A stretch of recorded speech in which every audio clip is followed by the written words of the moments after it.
Hello there. You may be able to see that I don't have a cameraman this morning. He's eating his breakfast and I was impatient.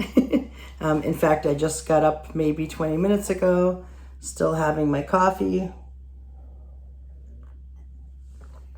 The life of a retired person. I almost spit out my coffee on you. This is just going to be a quick video. I just wanted to show you the tools that I love. Basically, the tools. The number one most important favorite tool. Wow, and it's totally covered with flour. What a surprise.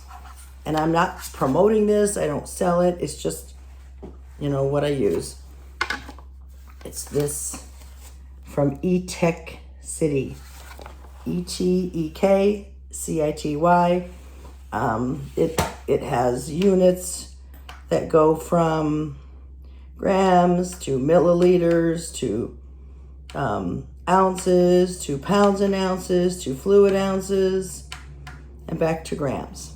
Okay, and it has this removable bowl, so you could just use the scale. You could use the bowl on the scale. I'm a weirdo that puts bowls inside the bowl because you have to have kind of different things for different vessels, I guess you could say, for different things. But this goes to 0.01 grams, which is a big deal for getting as close as you can for measuring very small amounts of like salt and baking powder and things like that. So my tools, I must have 6 or 7 Pyrex measuring cups. And what I do is I put one on the scale, hit tare to zero it out, and then get tap water, and pour it in until it gets to the right amount of grams. So I use these a ton. I have all kinds of really beautiful measuring bowls. Mixing bowls, I guess you could say, a whole set that goes from humongous to the teeniest one. And I do use those sometimes, but for my basic bread baking, I love the lightweight ones because I just have in my mind that the scale can only handle so much, and that's probably silly. And also this has a pouring spout, which helps me not be quite as messy when I'm pouring the flour that I've measured into the bread pan. And I like the 3 sizes. This one doesn't always hold as much as I want, but either one of these do. And these were the cheapos that I got at Home Goods. And they're always in the way because they don't fit anywhere else, but they're my favorites. Another thing I use is these silicone cupcake liner things. I got some on Amazon recently that are flimsy, and I wouldn't trust them. These are kind of more hefty, like they're thicker, and they won't buckle under. And I think I got them. Oh, they're from Crate & Barrel. I didn't even realize. Okay, so I got them from Crate & Barrel. I didn't even remember that. I bought these little beaker things at the grocery store. I've used them in the run the dishwasher so much that they've lost most of their red, the measuring, because they have, the measurements just like on the Pyrex, but I've used them so much and put them in the dishwasher so much that I didn't realize they have no paint left, but I don't care because I know what my grams are and I just do that. Now, if you are making a recipe that uses oil, and you won't usually need that much oil, instead of dirtying a whole big measuring cup, I bought 2 of these. I just found them at the grocery store. And I just put them on my scale and pour the oil in until I get the right amount of grams. Added on to that, if you're measuring oil and then honey, put this or something like this on your scale, pour in the oil, tare it out, leaving the oil in there, pour in your honey, and the honey will actually come all the way out because it's lubricated without, sticking and having to scrape out the honey or not have enough of your measuring of what you needed. So if you're not using oil but are using honey, what I do is I use a nonstick spray. This one is, I don't care what kind you use, but you like Pam or whatever. But this is a nonstick spray that I get at Costco. And I spray the heck out of the inside of this sucker before I measure my honey into it. And then the honey just, whoop. Speaking of honey, because I go through so much honey in my baking, I bought these refillable bottles. And the best thing about this is they have a wide mouth. So the honey, I mean, you do have to squeeze a little bit, but the honey comes out way more easily than if you were pouring from a bottle or squeezing from like a honey bear or something where the hole was smaller. I forgot to tell you that when what I use these for, not awake yet, only had 2 sips of coffee, better take another one. I use these for small ingredients. I use these typically for sugar, if it's a reasonably, under about 24 grams or under, I would say. I use this for measuring salt. If I'm doing other kinds of baking, I use it for baking powder or baking soda, or when I measure my herbs de Provence for that artisan bread that I made, the peasant bread that I made a couple of videos ago. I use these constantly, and they go in the dishwasher. So that's the best. Now, I have an extra top rack in my dishwasher, a skinny top rack, that small things like this. I put these things in spatulas. You may not want to waste dishwasher space where you put your cups and glasses. They may fly around, but in my top rack, I have what do I have, a Bosch or a Miele? I don't know, Bosch. I don't even remember what kind of dishwasher I have, but it has a skinny top rack that's really like the best thing about this dishwasher. So anyway, that's what I use these for, small ingredients, so I don't make big bowls dirty. So basically, if I have my salt, I put one of those cupcake liners on the scale and just pour slowly, into that and weigh that. I'd like to talk a little bit about bread pans. I really only make 2-pound recipes. Occasionally there is a 1.5 pound recipe that's just what the recipe I have is, but those are mostly for rolls and stuff. I usually make 2-pound. If I'm making a loaf of bread, to me it's a waste of time to make something smaller than a 2-pound loaf. This is why I would never buy a mini.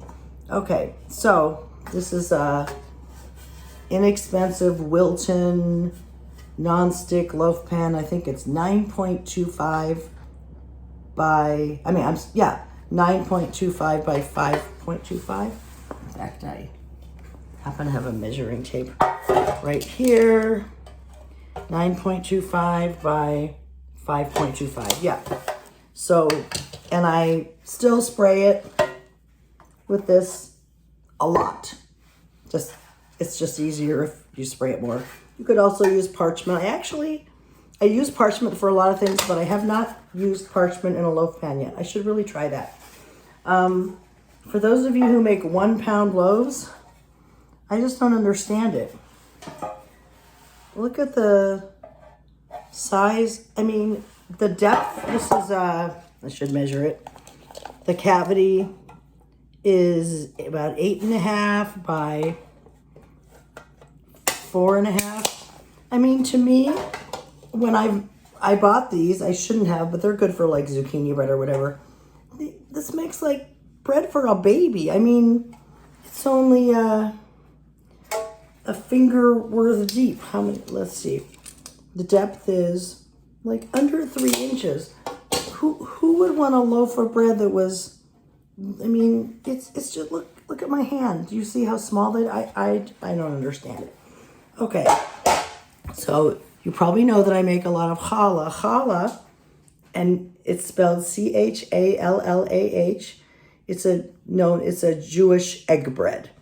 And it actually can be made without eggs, which I just learned recently, but I have always known it as a Jewish egg bread. And you can just braid it and put it on a cookie sheet, which is the most traditional. But I prefer to use this, and you've probably seen this in my video.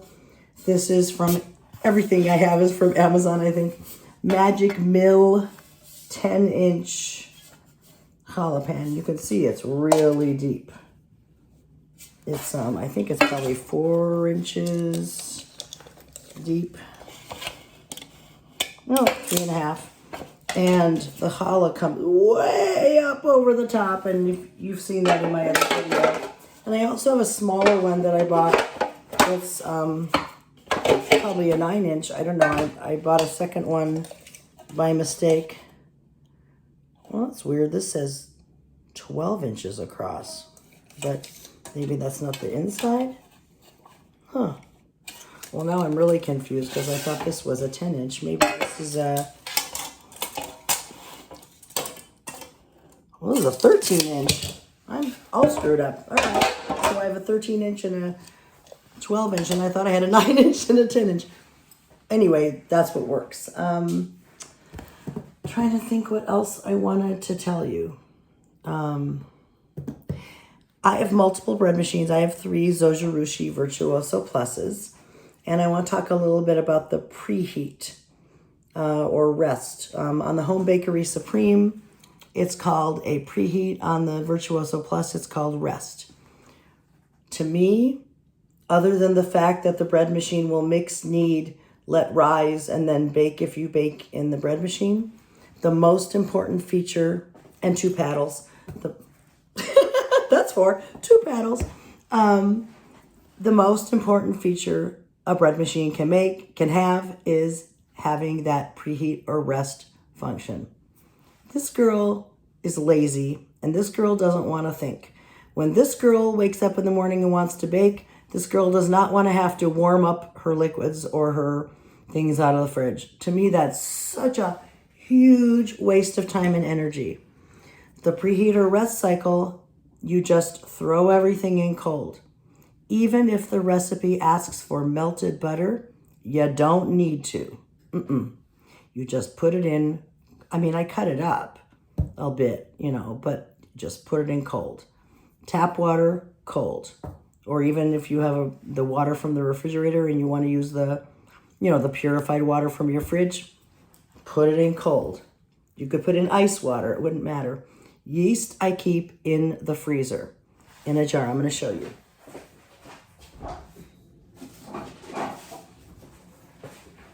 I transfer it to a jar. I use only SAF, and I just transfer it to a jar, and I use one of these, put this on the scale, tear it out, stick a teaspoon down in there. My yeast is freezing cold, right out of the freezer. I don't let it warm up.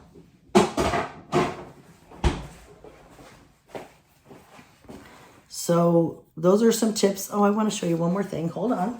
Don't go away. I'm just right here.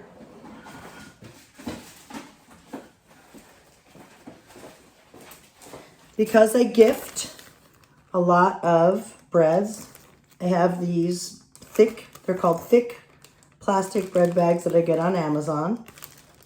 And if you just search for thick plastic bread bags. For home use, I buy these bread sealing doodads. You twist the top and put it in there, and I use that. And then because I gift so many of my breads, I actually ordered cute labels.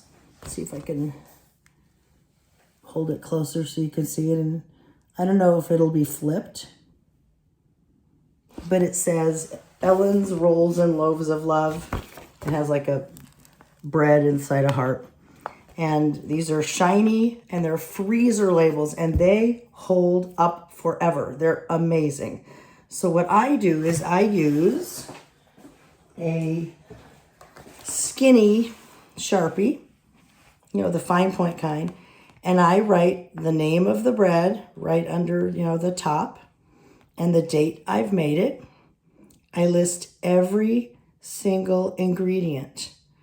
Every single ingredient. The reason for doing this is if you are gifting bread, especially to someone who you don't know as well, maybe a new neighbor that's moved in, or a new friend, or maybe you're just not a person who has food allergies for yourself or in your family. So You may not know. So the best thing to do is list every single ingredient, including the egg wash. There may be no egg inside the bread, but if you have egg washed the top or sprinkled seeds or done anything, I list every single one. And you can see how big these are. These are like name tag size. I'll measure them since I have my measuring. They are about 4 inches long and 2 inches. So they're 2 by 4, 2 inches by 4 inches. So unless you write huge, and I do, but I try to tone it down,